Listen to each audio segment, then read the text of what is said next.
Here we go. So yes, so Daf Gimel Amud Aleph. We now move on to the next Mishnah. This is really, I say, the actuarial dream. This Mishnah, as we'll see. So as we know, Eidim Zomamim, as we've explained before, Va'asisem lo kashes zomam lasos lo'achid. You've got to repay, or this person has to repay, if you're talking about monetary, and we are at the moment in this Mishnah and in the next, you make up, well, no, it's not even making up, it's what these Eidim intended to do, as we said, backfires and rebounds on them. Very powerful message, doing to other people, always think of the effects that would have. With here we're talking about actions, it's the same as speech. Just think how the other person received the words you say. That can be in so many different ways. Meant to start off with a joke, aren't you? According to the Gemara. I do remember, Lo Olenu, sadly, when I was sitting Shiva, for my mother, Oleh Shalom, go back quite a few years now, Samach Beis Samach, 20 years ago. I do remember somebody coming in. She passed away in Av, 19th of Av. So after Tisha B'Av, a week after Tisha B'Av, a bit more than that. I do remember somebody coming in to the Shiva and saying to me, normally one goes away on holiday after Tisha B'Av. So I remember somebody saying to me, "Oh, well, bang goes your summer holidays from now on." What a brilliant thing to say, somebody sitting Shiva. And I do remember thinking, bang goes your mitzvah of comforting the Avelim. But I didn't say that, I must say, which is quite right. I mean, normally we normally go on holiday after Tisha B'Av, but of course then once I always have a yahrzeit in the middle of that period. I mentioned that as an example of thinking first before. What would the effects of one's actions be, the effects of one's words? Very important. And that's really what we're talking about here. It rebounds back on you. And let's have a look at this example.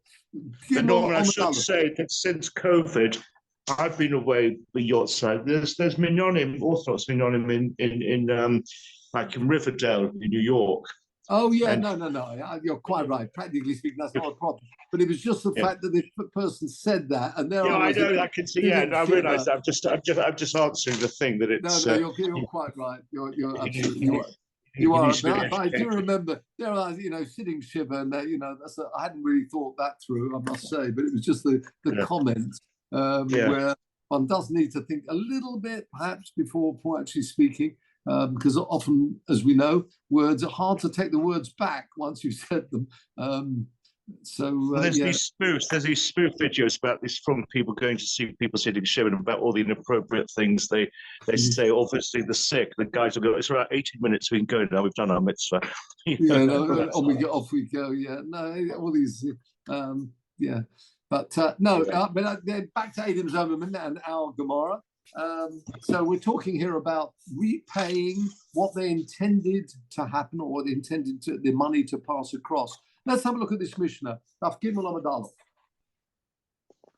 Now, Me'idin Onu B'ish Ploni. On this, we'll look at a different pirush which we haven't seen before. The Baal HaMo'or. So we'll ask you in a minute, Peter, to the Baal HaMo'or. I think you've got it on Safari, but let's have a look. Me'idin Onu B'ish Ploni. We give testimony. These Eidim come and they say about a certain individual. Shegiresh es ishtoi. He divorced his wife. V'lo nosan lo ksubosa. And they say he didn't pay up his ksuba. Now, the standard ksuba, 200 zuz, but of course it could be whatever's in more, certainly, than that amount. So the ksuba said that on divorce, this money would pass from the husband to the wife. It's not just divorce. If he dies before she does, then again, that money will pass across from the husband from the estate to the wife. If, however, she predeceases him, he won't have to pay that ksuba, right? So there are two things to consider here. What's the likelihood about the death and the likelihood about the divorce? With me? Now, it turns out, Simon, there's Mishnah Daf Gimel Omid Aleph. The Eidim said that this individual divorced his wife but hasn't paid the ksuba. Okay. Let's say it was, as we say, the standard written in the normal ksuba is 200 zuz. It can be a lot more than that, but that is the minimum amount, 200 zuz. Let's say it was 200 zuz. Now, says the Mishnah, V'halo bein hayoim uvein lemocha soifo litein lo ksuba. Okay, let's have a look at Rashi, please. Shegiris ishishto. These two witnesses said that he's divorced his wife. Now, it turns out they're Eidim Zomimim, right? So they weren't there. They weren't in the court. They do not know. They're claiming that we know for sure this fellow was taken to court and it was decided that he hasn't paid up his ksuba and therefore he needs to pay it. It turns out it's not true. They are Eidim Zomim. They weren't there. They weren't in the court case. They didn't see this happen. The decision of the Beis Din, the verdict. So how much should they pay? Now, first thought, you'd think, well, they wanted him to pay 200 zuz. You with me? But it's not as simple as that. Look at the Rashi. Shegiresh es ishto. He divorced his wife befonenu, in front of us, b'yom ploni, on a certain day. V'zer Omar, and this other individual says, it's not true. I did not divorce her. Right? V'eini chayev lo ksuba. I do not have to pay this ksuba. Right? V'nimtzu zomimim. And it turns out that these witnesses are Eidim Zomimim. They were there at the time. Be'imonu ha'yisem, remember the standard wording of Eidim Zomimim is that other witnesses say, you were with us on that day that you said you saw this happen. So they claim, we saw the divorce and we saw that he actually is chayav the 200 zuz, and he said, no, it's not true. I never divorced her. And they said, yes, you did. Fine.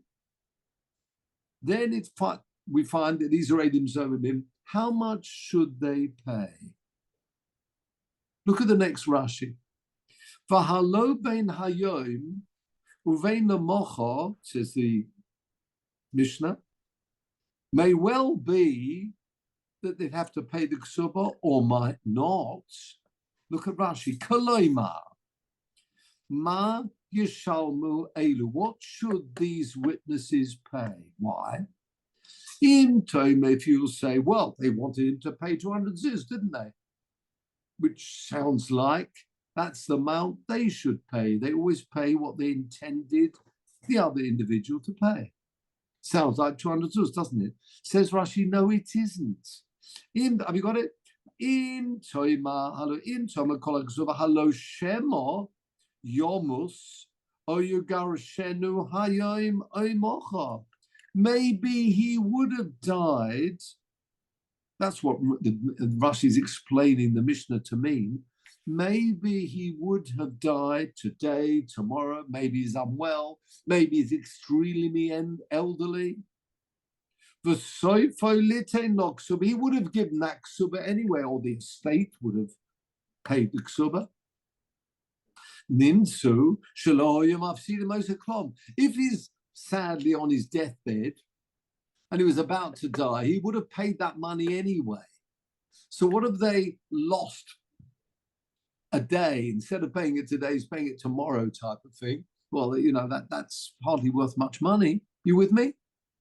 However, if he was extremely young and hopefully healthy, it may have meant that they were going to pay, they wanted him to pay that money now, which otherwise he wouldn't have paid maybe for a very long time. In fact, there's another possibility. Maybe she would have predeceased him, in which case he wouldn't have paid at all. That's only regarding the death. What about regarding the divorce? Well, there's another interesting actuarial calculation. You'd have to look about how happily married or not they were. If they were not very happily married and the neighbors have heard them and all the noises and all the plates being thrown at each other, etc. So if that was likely to happen anyway, and they're saying he divorced her, well, maybe he was going to divorce her the next day anyway. You with me? What the chances? Wonderful calculation here. What are you going to do? Says the Mishnah, Oimdim, Omed normally means a calculation, an assessment. Kama Odom Rotse Lite.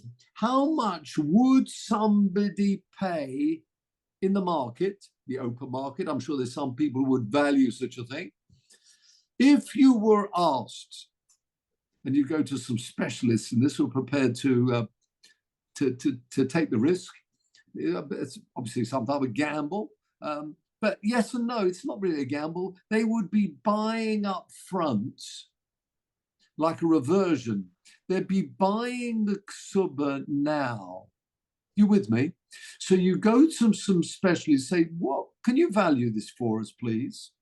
What are the chances that he would have paid this ksuba and at what? In other words, how much money would you pay for this ksuba? So we'll have to look at this in a second. Hold on. How much would somebody pay for this ksuba? He'd have to take into account what are the chances of her predeceasing? What are the chances of her getting divorced? If she gets divorced, he pays. If she predeceases, he doesn't pay. If he dies, he pays. How soon is that going to be? Putting all that into the pot together, wonderful case, this reversion. The Mesa, if she died first, Yeroshena Bala, then the husband would actually inherit her, certainly wouldn't pay the ksuba. It's the first hedge fund, isn't it, really? Yes, it is, very much so. Yeah. Long or short, which way it's going to work out. Yeah, absolutely. So that's really what we're saying here. We're saying immediately you'd say, well, he wanted him to pay 200 zuz. It's not 200 zuz, because what are the chances he'd be paying that anyway, and when?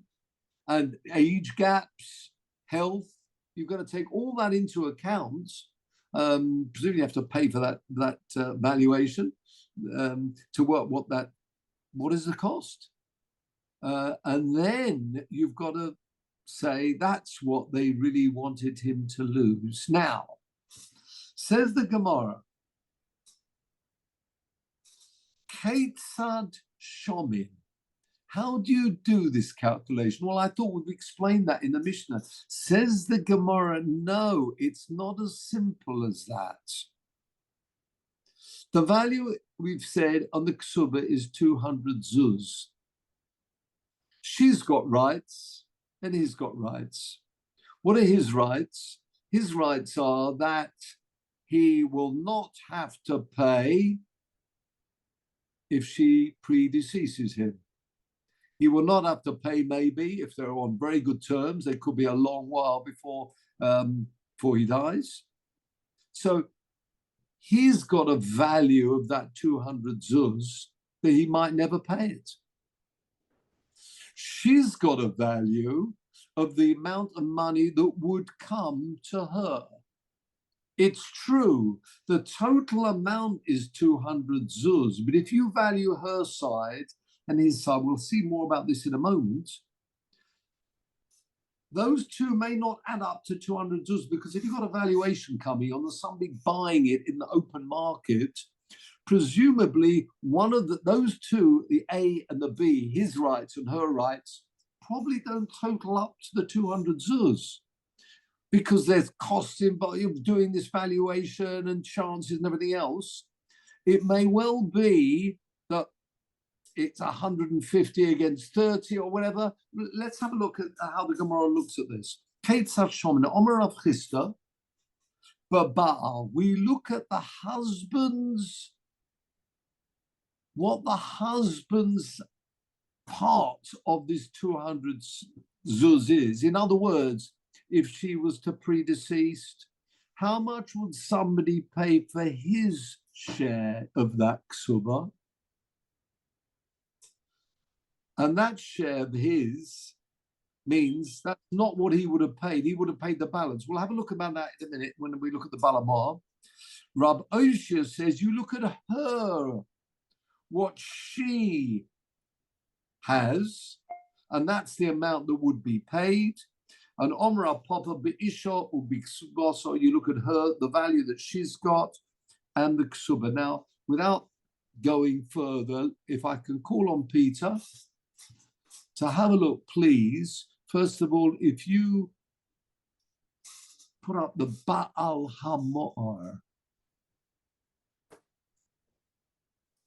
So go to search and put Ba'al, B-A-A-L, and then H.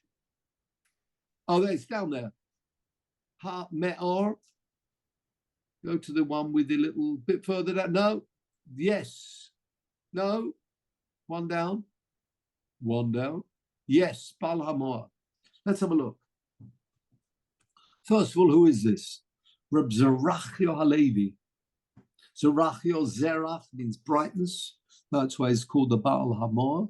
12th century Spanish rabbi.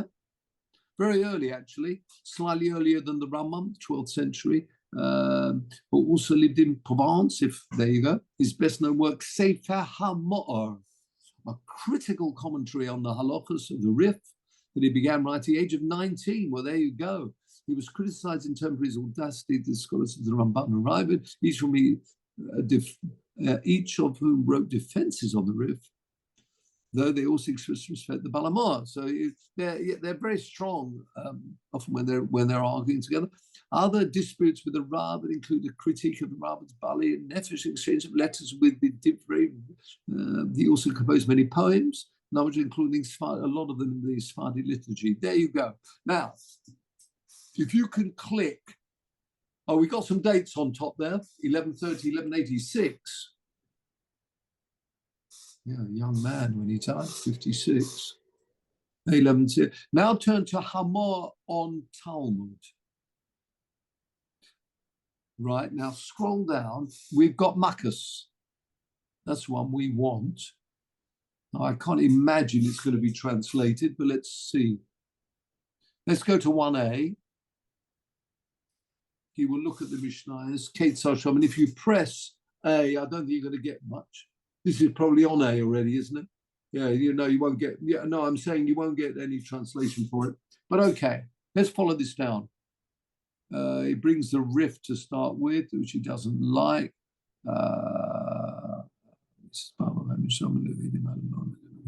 Right, here we go.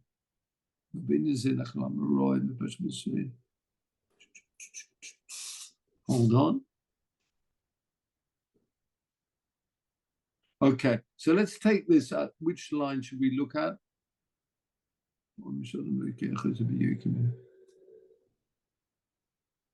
Okay, let's go from the top. Omdim, we calculate.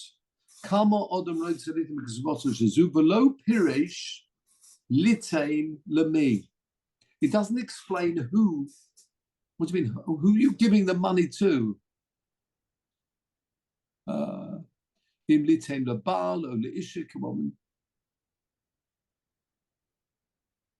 Yeah, actually, we went down too far. The top line says, Onu, he brings first of the other shot, and says, Onu kach kibalnu. This is our tradition of how to explain this. They assess. How much do people want to pay? How much would you pay? Below Pirish, it doesn't say, I mean, this is just a valuation. You're not actually going to do this, but you do a valuation. And who would you be giving the money to if you did this valuation? And then we'll work out how much the Eidim have to pay. Im litain lebal, do you give for the Baal's rights in this ksuba? O leisha, or to the woman's rights? And we'll see how this works in a moment. Kipa omim, sometimes. Odom lokeach es haksuba. Someone will buy this ksuba or the rights in this ksuba, but yoike, it'll be quite valuable, min habal, if you paid the husband. Ubazol, very cheap, if you bought it, her rights from the lady. Right? Watch this. Kagoy. Imagine, sadly, she cholot, should be, she's unwell. Zakena, maybe she's very unwell. Maybe she's extremely old. Bori ubacho, maybe a young husband, a young healthy husband. Therefore, his rights in this ksuba are very high. In other words, the chances are he will not have to pay out of that 200 zuz. His rights in that, and that 200 zuz, the majority, the vast majority, is, you'd say, he has almost like a chazaka on it. He's not going to pay it. With me?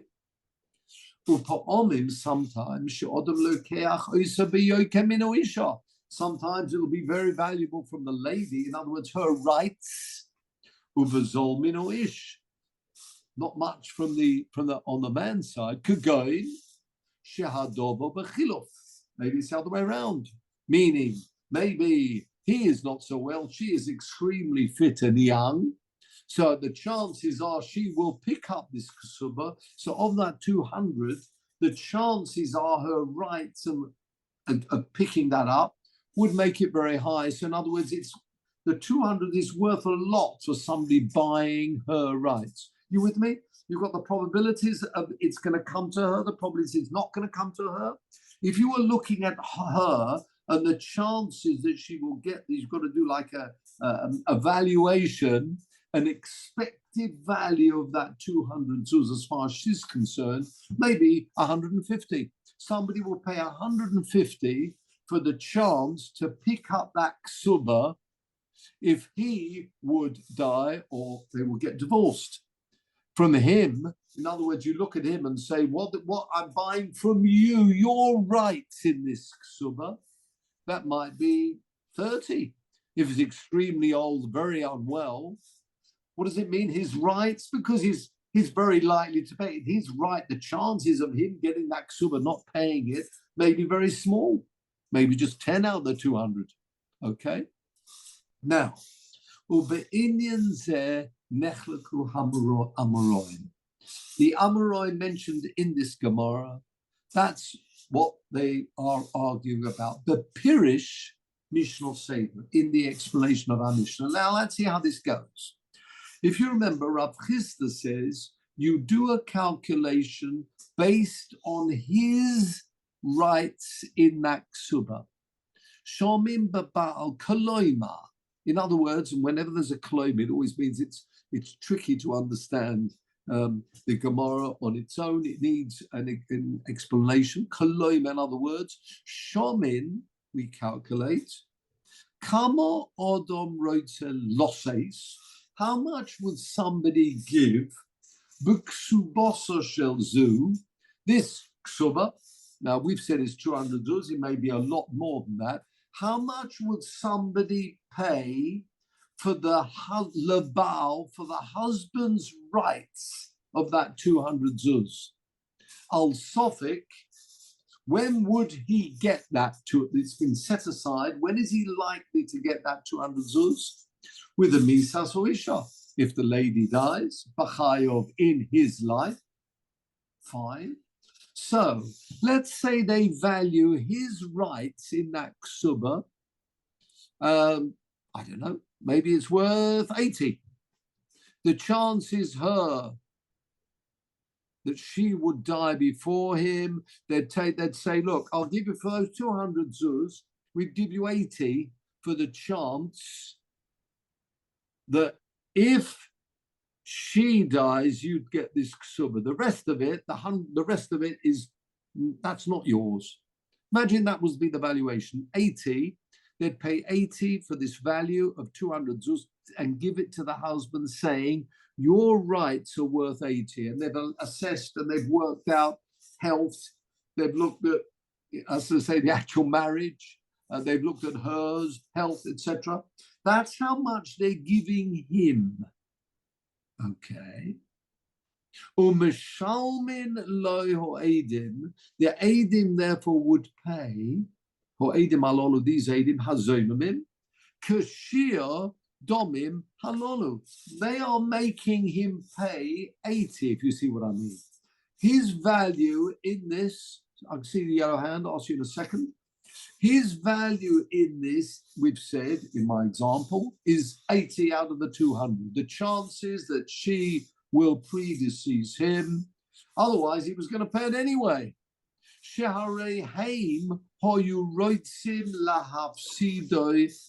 That's exactly what they wanted him to lose. The chances that he would have to, that's what we're saying, he's lost at 80. The other amount he was going to pay anyway, it seems, in their valuation. You with me? So if they value his share of the 200 zuz as 80, his chance of picking up the 200 zuz as 80, that is the amount they would have to pay. So you look at his value, the valuation that they would say would be his, and that's what they pay. Mervin's got a question. It's not it's just I don't understand the basics of this. So if the woman dies, so the Baal, I mean, what happens? Right, there's 200 zuz set aside for the ksuba. If she dies, right. If she dies before him, he keeps the 200 zuz. Doesn't go to her children or whatever. No, he keeps the money. If she predeceases him, it goes to him.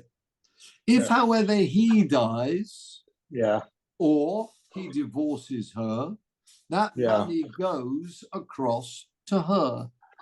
Yeah. Okay. When they say he had to pay 200 zuz, yes, he was paying 200 zuz, but it's very light. Maybe in my example, it was worth, if you like, 120 he was going to pay anyway. If you see what I mean, in the valuation, in the probabilities and the chances. So I'm saying you put it out on the market would have said, well, your value of that, in my example, is 80. Because the chances are you are going to probably predecease her. There's a chance of also a divorce. So we say your share of that is 80. The chances of her predeceasing you when you get the money is worth 80. Just clarify, if he dies first, the ksuba. He died first, she'd get the ksuba. If he divorces her, he gets the ksuba. If she dies first, it comes across to him. So when they've said you have to pay 200 zuz, you can't say that they've made him lose 200 zuz because you've got to allow for the fact that he probably might have paid that. Well, at least the chances. What were the chances he's going to pay that anyway? You with me? Unless she died first. Unless she died first, so that's got to go into the pot. So these people valuing, as you say, when it's hedge funds or versions, or the calculations will have to allow for that. So I understand. And where physically is the money? Where's the money before either they're divorced or died or whatever? Who's holding it? The money. Yeah, the husband's holding it. That's true. But the question is, what's going to happen to it? Is he going to keep that? I understand. I just. Right. Yeah. So it may well be set aside almost from property and said, this is where the money, this is where it will come from. But in which case, if she predeceases him, he'll just keep that. Yeah. So you can't really say he's lost a straight two. It's not like when somebody says you borrowed £200 and you didn't borrow the £200. Well, then you wanted him to lose £200 with me. Yeah. Or let's say something was given to you and it wasn't given to you. Yeah. So you have to allow for all of that. Okay. So what we're saying here is, according to the first view, this is the explanation of the Balamah, which I think is probably the easiest way to explain this. That is the view of the first person. Rav Chisda says, you look at the husband and you say, what has he lost? He's lost. If they valued his part of the ksuba as 80, that's how much he's lost. However, look at Rab Nosson.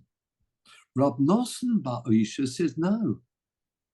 Shomin Be'isha, you look at the ladies' side. Now, in my example, it may probably not going to be, when you talk about these people valuing the things, they allow for a bit of,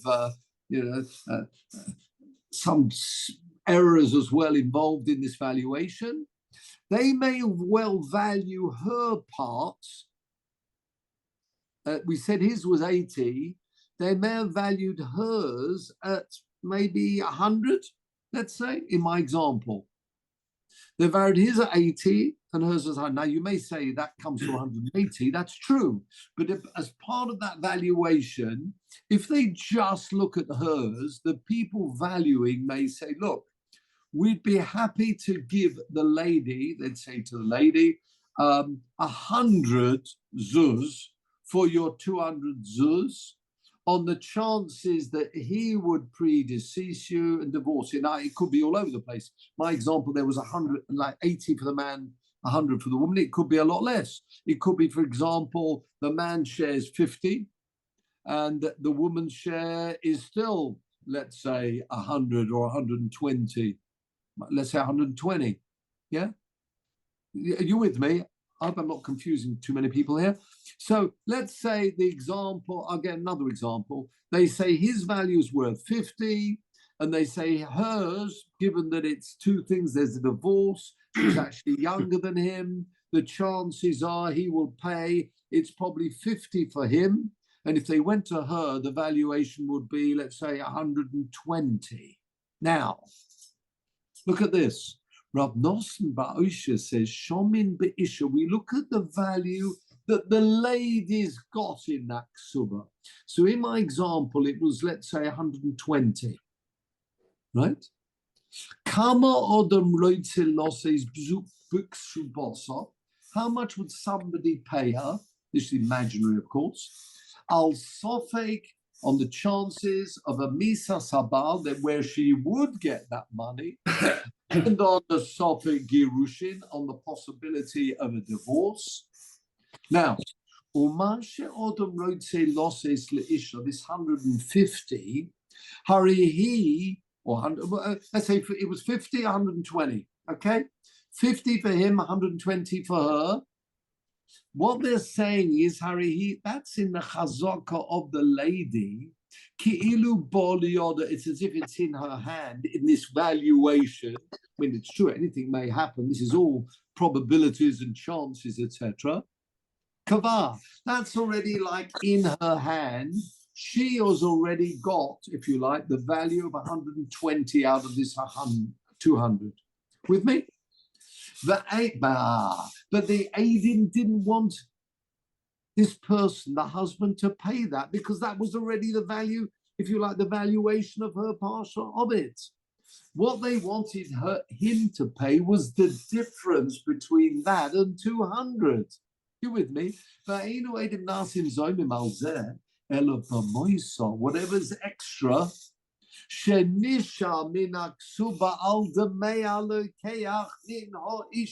whatever is outstanding on that 120, but that extra mat, that's what they're Eidim Zomimim about, and that's what they pay the Baal. You with me? Shehu ha'oimeid b'cheskas habal.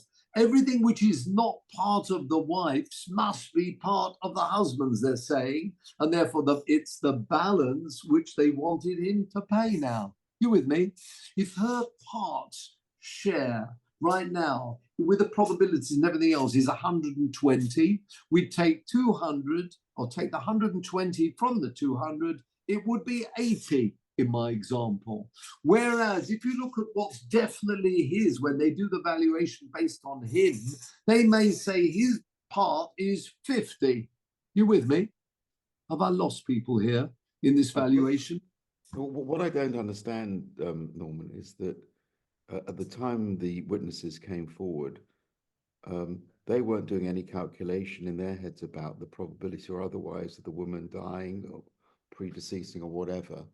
It was, there was an amount of the kasuba, and they were saying the husband divorced this woman and owes her this kasuba. Right. What I don't understand is why then do we come up with all these different calculations? Because what was in their mind was he owes this woman, and at that point, whatever that point in time was, clearly before she's still alive, otherwise they wouldn't make the accusation. Yes, the money is owed to her. You owe her the money. Now, hold on 1 minute. But imagine the scenario that imagine she's very ill and he would be paying that anyway. That you can't say they've made him lose it's true, okay, maybe it will be a week early or whatever, but ignoring that, depending on interest rates and everything else, but ignoring that, you can't say they've made him lose 200 zuz if he would have paid that anyway. And if you value it in the marketplace, now I've given you a scenario where she's extremely ill, about to die, but you've got to allow. All I'm trying to get across is the idea is they haven't really. Now it's true, you might say with the back of their minds, okay, they want him to pay 200 zuz, but you've got to look about what really have they made him lose. That's the point. And when you do that, you've got to allow for the fact that you can't say it's a definite 200. See, it would have been definite 200 if they say you owe the other fellow 200 zuz. That's a straight, and it's not true. There's no question about it. Quite right. I agree with you. It's 200 zuz. Here they're saying that there's a super payment they wanted her to make now, and you can't say it wouldn't have happened. And he would have kept, because he might well have paid that money. Sometimes you've got to allow for the health, etc. That's what we're trying to analyze. So we're saying there are two ways to do that. Either you look at what would people pay for his part of this. His part means the chances that he wouldn't have to pay because she would predecease him. That's what they've made him lose, and that's what they pay. Or you look at hers and you say, whatever, if that's hers, then everything else must be what he's lost. So therefore, it's the difference between 200 and the amount which is hers. Continue the Balamar.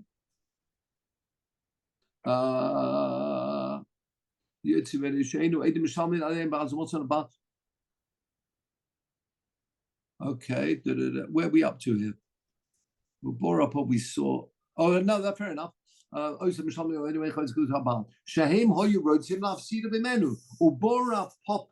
a third view which says the following. They just came and said, you owe 200 zuz.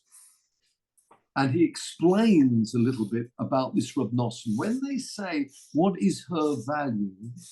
Omar be'isha, yes, you do value the lady's part, and that's not what they wanted the husband to lose.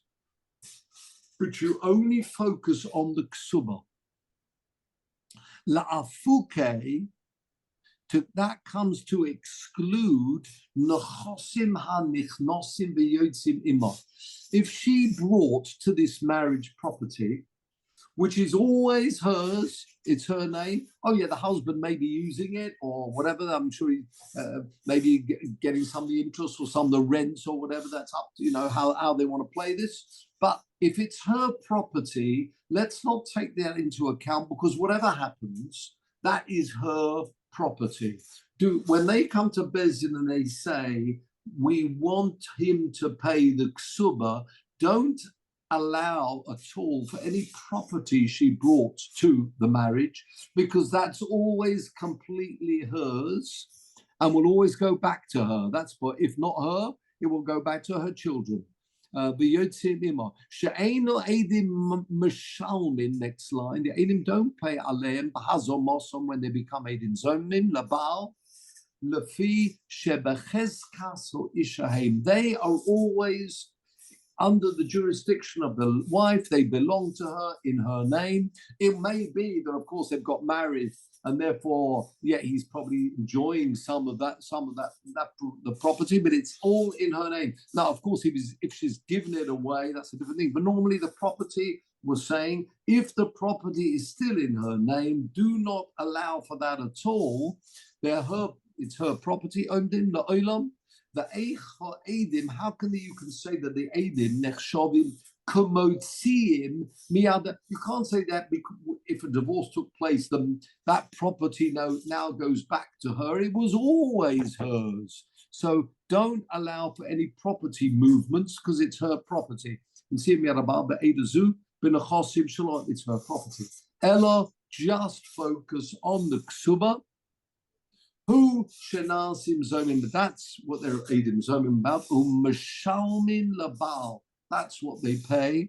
So again, there are two ways to do this. Either you look at his rights, which he's then going to lose. And my example was maybe that was worth just 50 zuz. So that's what they lose because the balance would have all gone to her anyway in this valuation. Not property which comes in and leaves with her. The kivan, seeing as this Gemara, the komle Rapapa Rav Nosson, the value Rapapa, the same point as Rav Nosson. In other words, you look at her part and say everything more than that is really what they wanted him to lose, and he has just explained the view of Rav Nosson, or Pirish Tame Hilchas Hakavos, the halacha is like him. So if we can go back to faces, please.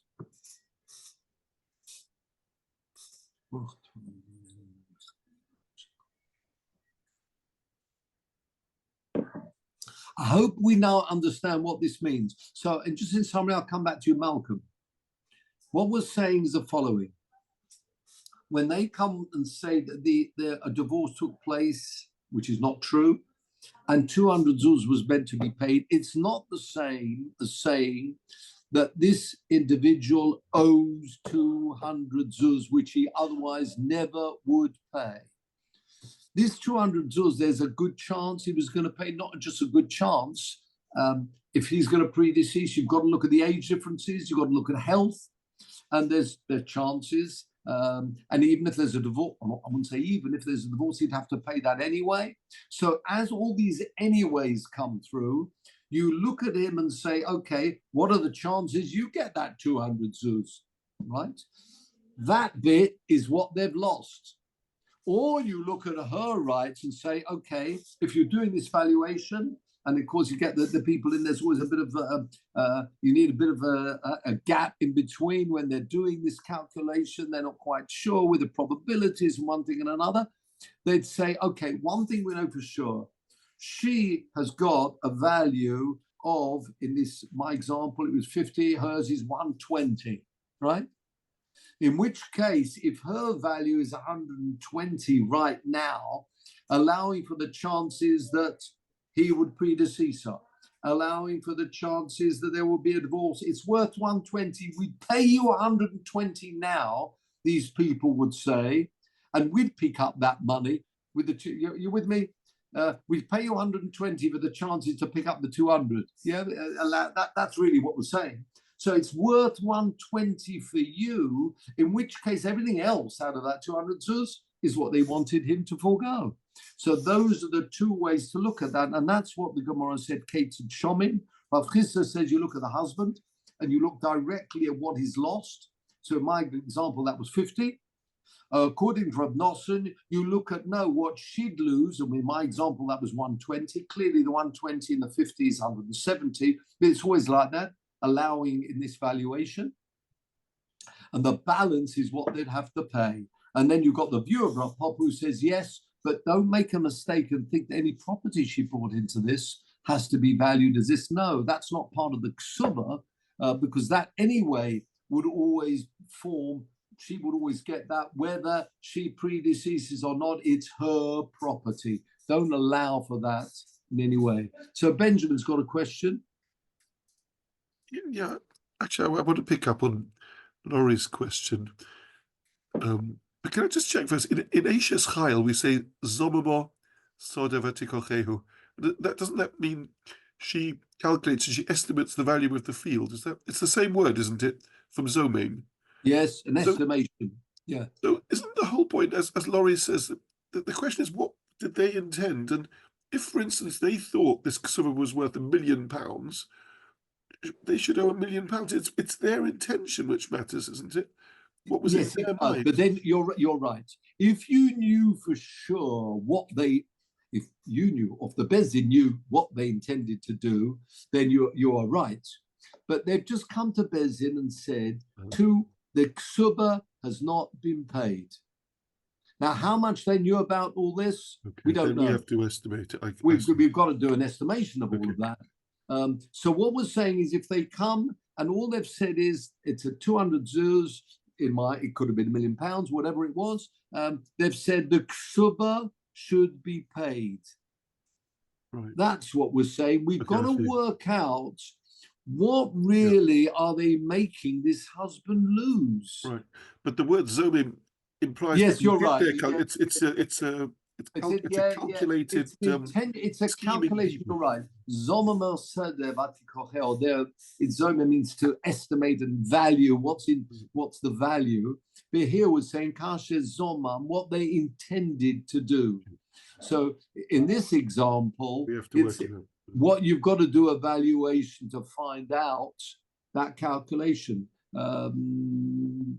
What really have they made of? Did they intend him to lose? And that's why this is so different to the normal case, you'd think, until you get to the next Mishnah. And there was another question from somebody, I think it was Malcolm. See the piano there, but looking good. Thanks. Sorry, I was actually completely confused, but Peter has put me on the right track. I'm sort of slightly following what you're doing, but I just wanted to say that the Maor Hagadol is from Girona. Oh yes, we were there last summer at the Jewish Museum, which is also where Nachmanides is from. But I think Nachmanides was a bit later. Yes, he was indeed. This was earlier. But they have a really it's very interesting relics. They've got found an old what's it called? They found a mikveh there, and sort of dating back to that period. So you're saying that name was familiar to you, the Baal Hamor, Rab Zerachi Alevi? Yes. Yeah. Oh, good. Anyway, the question is. Oh right. Oh no, I thought just historical background. I did have when you say the ketubah has been paid, is it the man that pays yes, is it the husband that pays the wife? The husband pays. Is it always the wife? that way around? Yes, it is. So there's a stipulation, as you find at the wedding, where there's a ksubas written, and there's a minimum amount, but then there can be extra choice on top of that. But there's a minimum amount that will be in the ksuba, and they're saying, as we saw in Rashi, that this person divorced his wife. We were there, and he's saying, no, I didn't. And it turns out it wasn't true. That their Adim Zoman, they wanted him to pay this ksuba, where really he wasn't meant to be paying this ksuba at all. So the question is, what is the value that they wanted him to lose? You can't say, it's like they say you owe somebody money and it's not true. That's a very straightforward point. You owe the money, you didn't owe the money. Here, that 200 zuz might never be paid. You see, it's only paid if he predeceases or if he divorces her. if she predeceases him, that 200 zuz will never be paid. So that's why you need to get the boys on, whether they're actuaries or anybody else, to do a bit of a calculation to work out what exactly are the chances that he would have paid that 200 zuz. Sorry to be really stupid, but I'm just trying to imagine this whole scenario. Sounds ridiculous because, I mean, why would somebody pretend that somebody's because they want divorced him when to they're pay not? this correct. They want him to pay 200 zuz, and they thought this is quite a neat way to do it. They don't like him. Yeah. Why they don't like him? Yes, but it's so. I mean, surely there's no way they would get their way because I mean, you can't invent somebody's divorce when there isn't a divorce. I mean, how can you?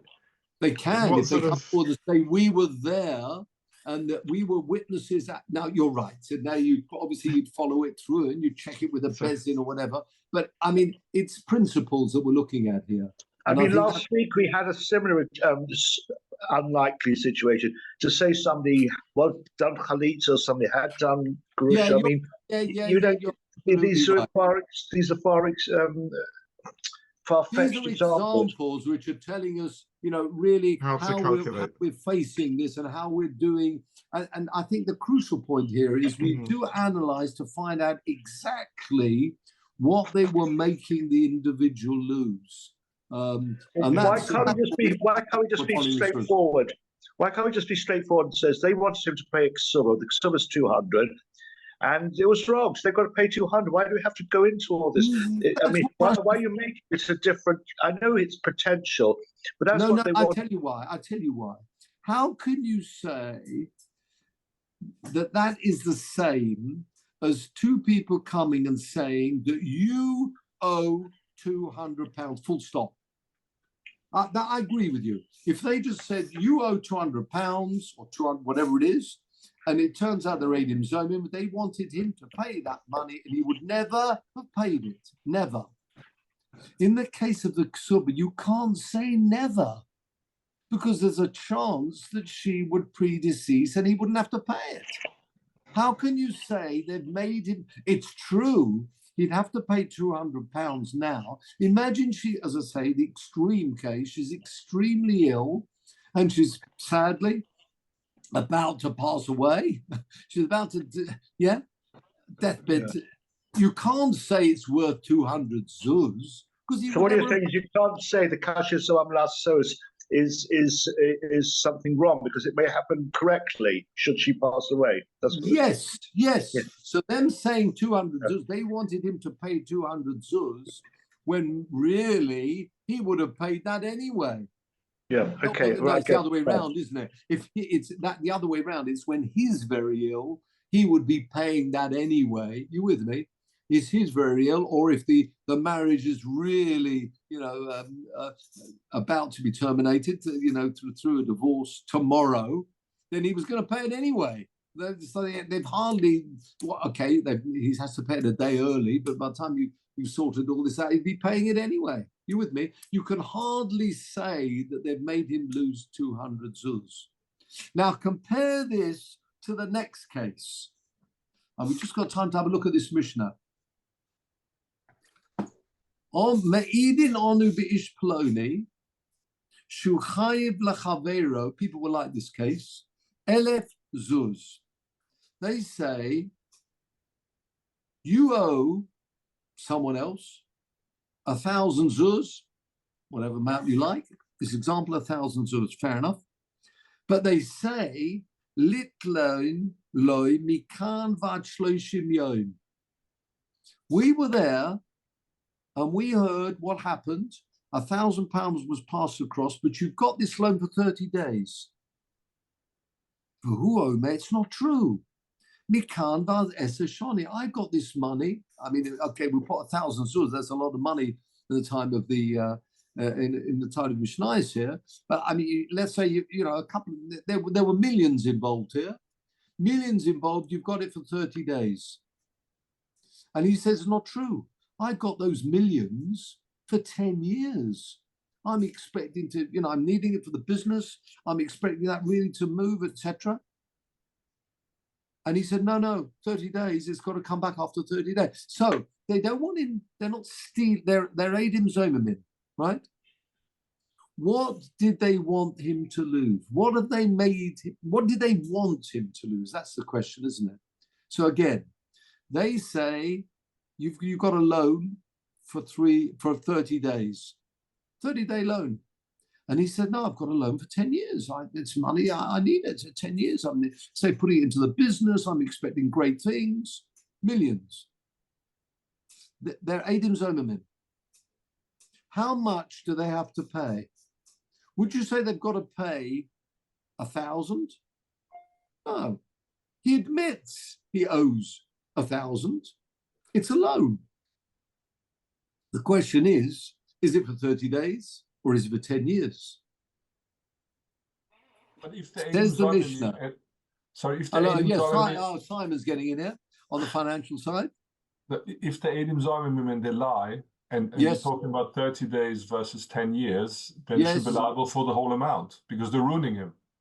If it's for 10 years for the business, and without that, he wouldn't be able to do the business and he would go bankrupt, so to speak. Well, unless he gets a loan, he gets a loan from somewhere else. Assuming he can get another loan. But on the face of it, they should be paying the full amount. Well, have a look at the Mishnah and see what you say. Oimdim, we estimate. Kama odom roitzelitein. How much would somebody pay to have a loan? To have 1,000 zuz, or whatever the millions are, whether you had it for 30 days, in other words, perhaps that's what you're saying. What would somebody pay to have a loan for 30 days? And what would you pay? What's it worth to you to have a loan for 10 years? Now, in your example, Simon, you're saying it's worth everything. A loan for 30 days is almost, I wouldn't say useless, well, you can't do much with this loan for maybe you can earn some money. I mean, okay, but not much. Whereas if you had this for 10 years and you're talking about, let's say property, you're planning to build and I don't know what else, but of course, market can go down as well. But so therefore you'd need someone, specialists would have to come in and say, well, somebody what the value of having a loan for 10 years is, in your example, it may be everything. Somebody may say, not quite everything, not quite the full amount. You've got to come up with a value. What value having these, and of course it depends who the person is, but they're going to have to assess and say, if this individual would have had this money for 10 years, this is what it was worth to him to get that type of loan. To secure a loan of this amount for 10 years, whatever the amount is worth X. Just to have a loan for 30 days is worth, and you'd say, hardly anything, just to have the loan. Yeah, okay, you've got the interest on it, but that's not much compared to what you could have done in 10 years. And it's the difference between the two is what they wanted him to lose. So I think it's a bit, as you're saying, Simon, yeah, I mean, having the loan for 30 days, you can't do very much. You certainly can't, build up a business. So yes, having a loan for 10 years could be worth everything. So we need somebody to value it, though, because it's that valuation is what the Eidim Zomermin will have to pay. So they're not paying 10,000, or in our example, it was 1,000 zuz. They're not paying 1,000 zuz. They're paying whatever the valuation says. What is it worth to have 1,000 zuz, which you'd have to repay? What's it worth to me to have that loan? And somebody would have to value it. They'd have to say, well, this person with his business acumen, it's worth everything, and it's worth it, perhaps even more than the 1,000, what he could do with his 1,000 zuz, but somebody would have to value it. And that's really what we're talking about. So it's the same idea, it's the same message coming across constantly. How much were you planning that he should lose from this? And you can see it's quite complex. We've seen the one example about the ksuba. You've seen the one example about the money. over 10 years. And of course, the Gemara will deal with this, not for today. What about a loan over 10 years? Isn't there, what about the rule of Shemitah, which will cancel the loan anyway? But let's not go down that today. That we'll have to leave for another day. But the main point is, as we keep stressing, you are really paying. We want these people to feel what this person would have suffered through your words. And that's what you've got to repay. And that's kasher masisem lo kasher zomam. What you know what it would feel like to lose that? They would have had this loan for 10 years. They're found to be Edim Zomim who really did have the loan for 10 years, could have done a huge amount. They wanted him to lose that. And you're right, Simon. I mean, if it would have meant that he couldn't possibly, and he can't get a loan, very hard with, and his, obviously you'd have to assess that as well. His business standing, maybe it would have been easy for him, maybe it wouldn't. All that has to be would be taken into account.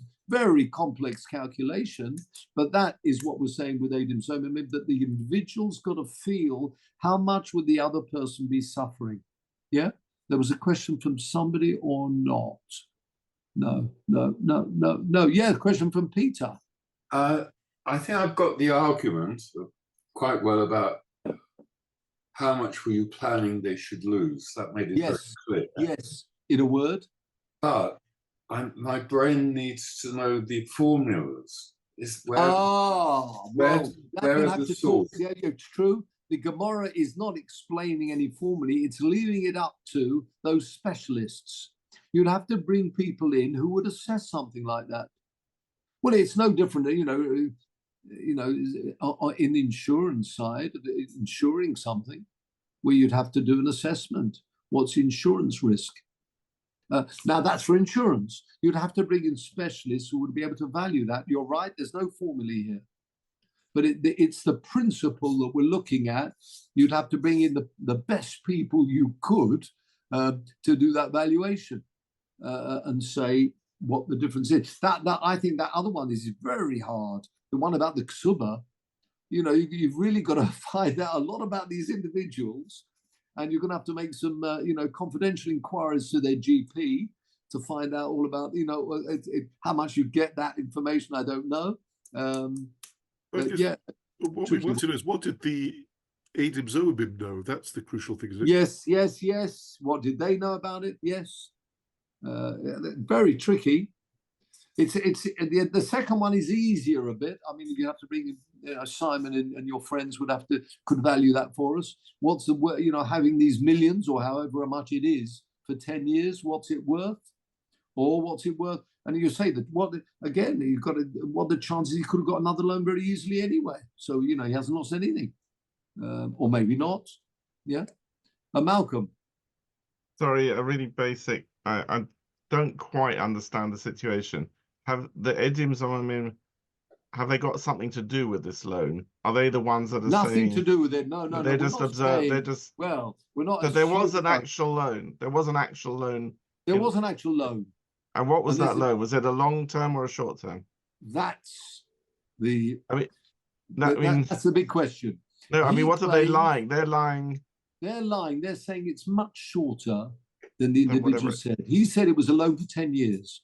And with this type of money, he could have done a wonderful things with his 10 years. Well, or maybe not. And you've got to allow for that as well. And they come forward and say, no, they're lying. It's why they're doing that, that's not our interest at the moment.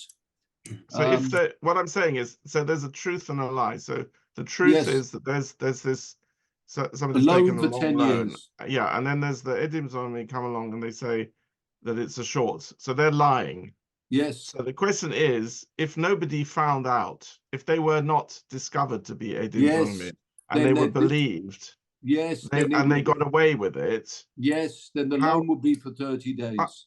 And it would only be 30 days. How would they benefit, is what I'm asking. I know, I understand I understand the person would lose, but I don't see what's the benefit for them.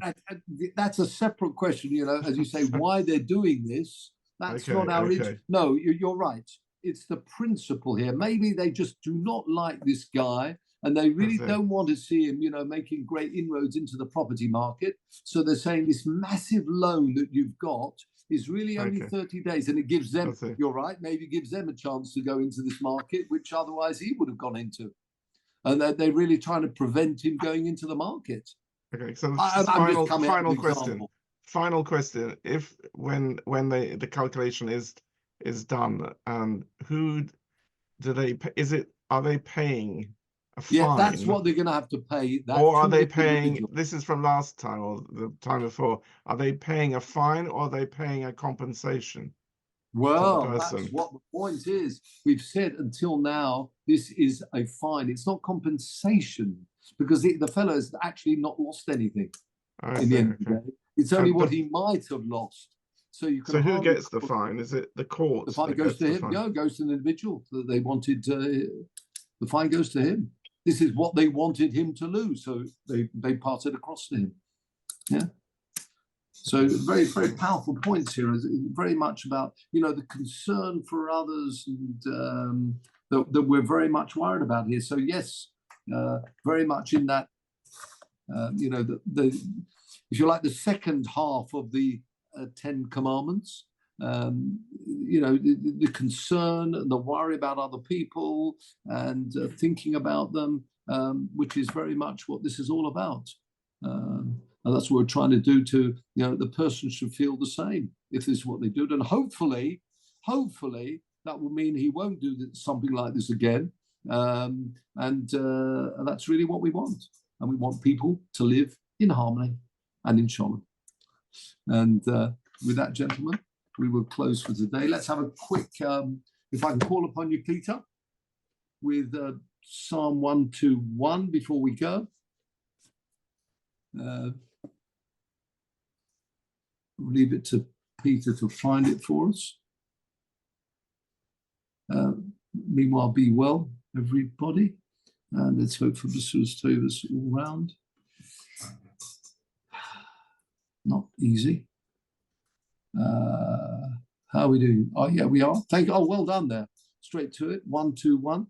No, that Malcolm can give us a D minor. No, I'm joking. That's right. No. Sheila Malus. So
Achein kol beis Yisrael hanasulim batzoro uvashivyo voim dimbein bayom uveim bayabosh amokim yarachim aleim yotzim mitzoro lirvocho v'ofero mishibu ligula hashto bagola uvisman kori ma'omei. Hope for good news. By the way, I mentioned this a couple of weeks ago. I think that wording of Achein kol beis Yisrael, I know there's lots of wonderful.